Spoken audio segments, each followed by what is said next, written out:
Hey guys, this is Ankit and I welcome you on the channel, and this is the recap of The Family Man Season 1. So, spoiler alert.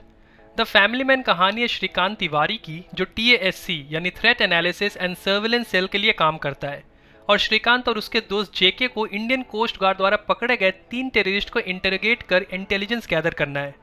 Shrikant और जेके नई recruit Zoya के साथ terrorist को receive करने airport पहुंचते हैं, जहां उनकी मुलाकात पाशा से होती है जो फोर्स 1 से है, और पाशा का काम उन टेररिस्ट को श्रीकांत तक सेफली हैंड ओवर करना है।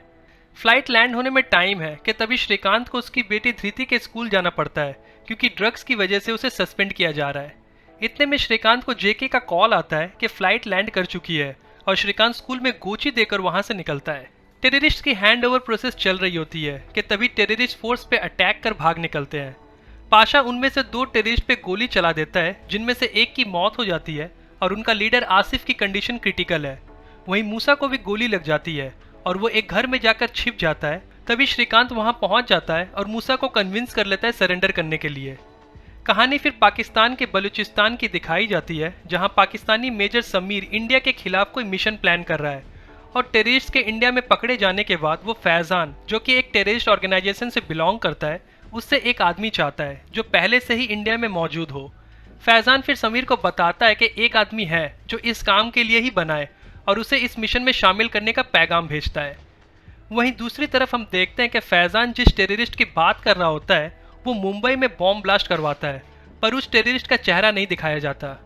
श्रीकांत फिर आसिफ और मूसा से मिलने पहुंचता है, जहां आसिफ कोमा में है और श्रीकांत मूसा से कहता है कि वो अगर श्रीकांत की मदद करेगा तो बदले में श्रीकांत उसे उसकी अम्मी से मिलवा देगा।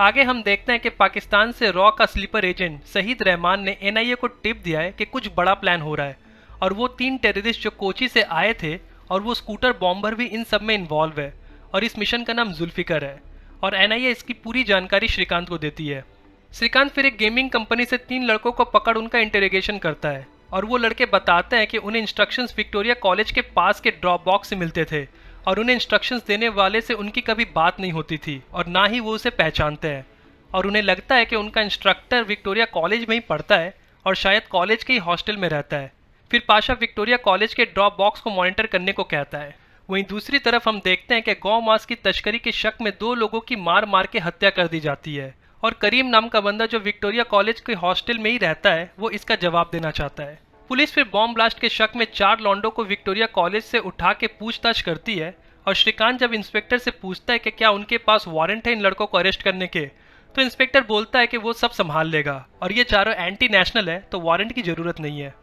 आगे हम देखते हैं कि करीम किसी अल्ताफ नाम के बंदे से मिलता है और अल्ताफ करीम को एक चाबी देता है। करीम फिर उस चाबी का इस्तेमाल कर ड्रॉप बॉक्स से पेन ड्राइव कलेक्ट करता है, जिसे ड्रॉप बॉक्स पे निगरानी रख रही पुलिस ने रिकॉर्ड कर लिया और करीम को पेन ड्राइव में एक वीडियो मिलती है जहां एक मिनिस्टर भड़काऊ भाषण देता है, जिसके बाद ही कुछ लोगों ने गौ मांस की तस्करी के शक में 2 लोगों को मार देते हैं और फिर करीम इन लोगों को सबक सिखाने का इंतजाम करता है। टास्क फिर करीम की कुंडली निकलवाते हैं और पता चलता है कि कुछ साल पहले उसका एक वीडियो वायरल हुआ था जहां उसने एक मिनिस्टर पे इंक फेंका था और उसके बाद से वो लो प्रोफाइल रखता है। टास्क फिर करीम के सारे सोशल मीडिया अकाउंट्स को ट्रैक करते हैं और उसके हॉस्टल और कमरे में कैमरा सेट करते हैं ताकि उसकी हर एक एक्टिविटी को ट्रैक किया जा सके और फिर सर्वेलेंस से पता चलता है कि करीम अपने दोस्तों के साथ मिलकर कुछ बड़ा प्लान कर रहा है। टास्क करीम के लैपटॉप को एक्सेस कर पता लगाते हैं कि करीम और उसके दोस्त MP देशपांडे के घर पे अटैक करने वाले हैं। फिर हम देखते हैं कि करीम और उसके दोस्त केटरर्स बन के वैन में कुछ डब्बे भर देशपांडे के घर के लिए निकलते हैं, पर वो अपने आप को पुलिस से घिरा हुआ पाते हैं और उनमें से एक के पास गन थी और वो बहुत घबरा जाता है और गोली चलाने लगता है। फिर क्रॉस फायरिंग में करीम के दोनों दोस्त मारे जाते हैं और करीम फिर एक गाड़ी में छिपकर एक वीडियो रिकॉर्ड करता है और उसे गाड़ी में ही छिपा देता है। करीम फिर वहां से भागता है और उसे भी मार गिराया जाता है। आगे जब उनके वैन की तलाशी ली जाती है तो पता चलता है कि डब्बों में कोई एक्सप्लोजिव्स नहीं बल्कि बीफ था और इनका प्लान देशपांडे और उनके लोगों को बीफ खिलाना था और टास्क से बहुत बड़ी चूक हो जाती है क्योंकि उन्हें लगा कि कोई अटैक होने वाला है। अगर ये बात बाहर आती है तो टास्क पे हमेशा के लिए ताला लग जाएगा और डैमेज कंट्रोल के लिए ये स्टोरी बनाई जाती है कि देशपांडे पे टेररिस्ट अटैक होने वाला था और इनकाउंटर में तीनों को मार गिराया गया। फिर हम देखते हैं कि पुलिस ने बॉम्ब ब्लास्ट के शक में जिन 4 लॉन्डो को विक्टोरिया कॉलेज से पकड़ा था उनमें से एक वो स्कूटर बॉम्बर है और उसका नाम साजिद है। आगे हमें पता चलता है कि अल्ताफ ने फैजान के कहने पे करीम को ड्रॉप बॉक्स तक पहुंचाया ताकि साजिद को बचाया जा सके। अल्ताफ बताता है कि फैजान ने साजिद के लिए कुछ बड़ा सोच रखा है और उसे श्रीनगर रवाना होने के लिए कहता है, जहां उसे बशारत अली से मिलना है। करीम और उसके दोस्तों के मरने के बाद उनको टेररिस्ट घोषित किया जाता है और श्रीकांत को इसका गिल्ट महसूस होता है और वो करीम की गर्लफ्रेंड जुनाली से कहता है कि करीम टेररिस्ट नहीं था और फिर मिशन जुल्फिकार के लिए श्रीनगर रवाना होता है। वहीं हॉस्पिटल में आसिफ को होश आ जाता है और नर्स मैरी मूसा को इस बात की जानकारी देती है। मूसा फिर मैरी को अपने फैमिली के बारे में बताता है और दोनों एक दूसरे के करीब आ जाते हैं। मूसा फिर मैरी का एक्सेस कार्ड लेकर आसिफ से मिलने पहुंचता है और आसिफ को मार देता है क्योंकि मूसा नहीं चाहता कि आसिफ मिशन जुल्फिकार के बारे में सब कुछ उगल दे। कहानी 1 साल पहले फ्लैशबैक से दिखाई जाती है जब फैजान और समीर सीरिया पहुंचते हैं अल कातिल नाम के आदमी से मिलने, जो आईसिस के लिए केमिकल बॉम्ब्स बनाता है। और ये अल कातिल और कोई नहीं बल्कि मूसा है, जिसे समीर ने मिशन जुल्फिकार के लिए रिक्रूट किया था। आगे हम देखते हैं कि श्रीकांत श्रीनगर में अपने कमांडिंग ऑफिसर सलूनी से मिशन जुल्फिकार से रिलेटेड एक बंदे का पता लगाने के लिए कहता है जो अभी अभी श्रीनगर आया है। श्रीकांत को उसके इन्वेस्टिगेशन से पता चलता है कि मूसा ही अल कातिल है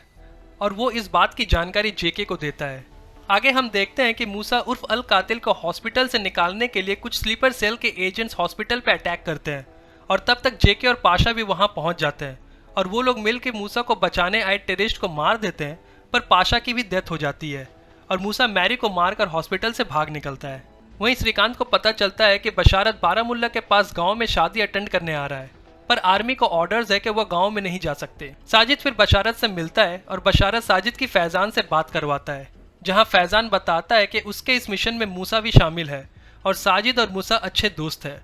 इन दोनों के बीच हुई सारी बातें रिकॉर्ड होती है और श्रीकांत ये सारी बातें सुन कश्मीरी ड्रेस पहन के गांव की शादी में चला जाता है, जहां वो साजिद को देखता है और उसे याद आता है कि उसने साजिद को मुंबई पुलिस की कस्टडी में देखा था। श्रीकांत साजिद को पकड़ने जाता है पर साजिद वहां भीड़ इकट्ठा कर वहां से भाग निकलता है। श्रीकांत फिर यूएस फोर्सेस को फैजान तक पहुंचाता है और बदले में श्रीकांत फैजान से कुछ बात करना चाहता है। वहीं दूसरी ओर श्रीकांत की वाइफ सूची अपनी जॉब छोड़ अपने कलीग अरविंद के साथ स्टार्टअप ज्वाइन करती है और बिजनेस कॉन्फ्रेंस के सिलसिले में लोनावला जाती है और रात में सूची और अरविंद एक ही कमरे में रुकते हैं और शायद उन दोनों का कुछ चक्कर चल रहा है। श्रीकांत फिर अंडर कवर होकर बालूचिस्तान पहुंचता है और एक प्लान बनाया जाता है जिसके जरिए वो फैजान से मिशन जुल्फिकर के बारे में उगलवाता है। मिशन जुल्फिकर के जरिए दिल्ली में नर्व गैस अटैक करवाया जाएगा, जिसके लिए नर्व गैस के स्टॉक को ऑलरेडी कश्मीर तक पहुंचा दिया गया है और साजिद का काम है इस स्टॉक को दिल्ली तक ले जाना, जहां मूसा दिल्ली में नर्व गैस का इस्तेमाल कर बॉम्ब बनाएगा। ये एक एक्ट ऑफ वॉर है जिससे इंडिया और पाकिस्तान में जंग शुरू हो जाएगी। मिशन जुल्फिकर के बारे में पाकिस्तानी सरकार को कोई जानकारी नहीं है और Indian prime minister Pakistani prime minister से बात करते हैं और उन्हें अपने आदमियों को रोकने को कहते हैं और इंडिया को जो भी इंफॉर्मेशन चाहिए वो उनसे निकलवा के देने को कहते हैं। जिसके बाद समीर को अरेस्ट कर इंटरोगेट किया जाता है और उससे नर्व गैस के बारे में इंफॉर्मेशन निकलवाई जाती है। श्रीकांत को फिर नर्व गैस की लोकेशन के कोऑर्डिनेट्स मिल जाते हैं और वो साजिद को ट्रैक करने में जुट जाता है। फिर हम देखते हैं कि समीर एक पाकिस्तानी सोल्जर की मदद से बशारत को कॉल लगाता है और उसे कहता है कि वो साजिद को नर्व गैस ट्रांसपोर्ट करने से मना करे और साजिद को मूसा से बात करने को कहता है क्योंकि मूसा ने दूसरा एक प्लान बनाकर रखा है। साजिद नर्व गैस को लेकर निकल पड़ता है पर तभी मिलिट्री आकर साजिद और बाकी के टेररिस्ट पे अटैक करती है और बशारत को मार गिराती है और साजिद ट्रक लेकर भागता है और आगे ट्रक क्रैश हो जाता है पर गैस लीक नहीं होता और साजिद वहां से भाग निकलता है। साजिद मूसा से मिलने दिल्ली पहुंचता है, जहां मूसा बताता है कि मिशन जुल्फिकार खत्म नहीं हुआ क्योंकि उसने प्लान भी तैयार कर लिया है। मूसा फिर साजिद को बताता है कि दिल्ली के केमिकल फैक्ट्री से गैस लीक करवाया जाएगा, जिसके लिए उसने उस फैक्ट्री के एम्प्लॉय वैभव, जो गे है, उसका सेक्स वीडियो रिकॉर्ड करवाया है। साजिद फिर वैभव से मिल उसे उसका वीडियो दिखाता है और कहता है कि उसे एक कॉल आएगा और जो करने को कहा जाए उसे वो करना पड़ेगा, वरना ये वीडियो उसके घर पहुंच जाएगा। आगे हम देखते हैं कि टास्क का ऑफिसर जब करीम के फ़ोन को एक्सेस करने की कोशिश करता है तो करीम के फ़ोन से उसकी गर्लफ्रेंड जोनाली को मैसेज जाता है। फिर जोनाली को याद आता है कि पुलिस ने करीम का सारा सामान लौटा दिया था सिवाय उसके बॉडी कैम के, और जोनाली उस बॉडी कैम को ढूंढने उसी स्पॉट पे पहुंचती है जहां करीम को मारा गया था और उसे वहां बॉडी कैम मिल जाता है। उस बॉडी कैम में जोनाली को 2 वीडियोज़ मिलते हैं। पहले वीडियो में करीम बताता है कि उसका प्लान देशपांडे और उसके लोगों को बीफ खिलाना है और दूसरे वीडियो में करीम ने बताया है कि पुलिस उन्हें ढूंढ ढूंढ के कुत्तों की तरह मार रही है और दूसरे वीडियो में श्रीकांत की फुटेज दिख जाती है। मूसा और साजिद फिर अपने प्लान को अंजाम देने के लिए फैक्ट्री पहुंचते हैं और इन लोगों ने फैक्ट्री के सिक्योरिटी गार्ड्स को मारकर अपने बंदों से रिप्लेस कर दिया है। फिर हम देखते हैं कि मूसा वैभव से फैक्ट्री की पूरी जानकारी निकलवाने के बाद उसे भी मार देता है और उनका प्लान इस केमिकल फैक्ट्री से टॉक्सिक गैस लीक करवाना है और जिस तरह से 1984 में भोपाल गैस ट्रेजेडी हुई थी वैसा ही अटैक वो लोग दिल्ली में करवाना चाहते हैं और गैस रिलीज कर दी जाती है, जिसके बाद मूसा और साजिद वहां से निकल जाते हैं और कुछ ही घंटों में पूरी दिल्ली में ये गैस फैल जाएगी। टास्क के ऑफिसर्स मिलिंद और जोया चुपके से फैक्ट्री में एंटर करते हैं जहां उन्हें वैभव की लाश मिलती है और मूसा के लोग दोनों पे गोलियां बरसाने लगते हैं जिसमें मिलिंद को गोली लग जाती है। मूसा की अम्मी को दिल्ली लाया जाता है और वो नेशनल टेलीविजन पे अपने बेटे मूसा को उससे मिलने बुलाती है और जब मूसा को पता चलता है कि उसकी अम्मी दिल्ली में है तो वो मिशन को बीच में ही बंद करना चाहता है, पर साजिद मिशन को कंटिन्यू रखना चाहता है और मूसा पे बंदूक तान देता है और फिर दोनों में जबरदस्त फाइट होती है और साजिद मूसा को मार देता है। मूसा की मौत की खबर श्रीकांत को मिलती है और फिर वो स्पॉट पे पहुंचता है और मूसा को मरा हुआ देख उन्हें लगता है कि मिशन जुल्फिकार खत्म हो गया है, पर साजिद की अभी भी कोई खबर नहीं है और फैक्ट्री में जोया की गोलियां खत्म हो चुकी है और मिलिंद बैकअप बुलाने के लिए श्रीकांत को फोन लगाता है, पर वो अपना फोन ऑफिस में ही भूल गया है और फैक्ट्री से गैस लीक हुए जा रही है और यहीं क्लिफ हैंगर एंडिंग के साथ पहला सीजन खत्म होता है। So this is the end of the video. अगर आपने अभी तक चैनल को सब्सक्राइब नहीं किया है तो चैनल को सब्सक्राइब करें। मैंने इस तरह के और भी वीडियोस बनाए हैं जिसके लिंक आपको डिस्क्रिप्शन में मिल जाएंगे। अगर आपको ये वीडियो अच्छी लगे तो वीडियो को लाइक करें और अपने फैमिली और फ्रेंड्स के साथ शेयर करें। आगे आने वाले वीडियोस के लिए चैनल को सब्सक्राइब कर बेल आइकन दबाना ना भूलें।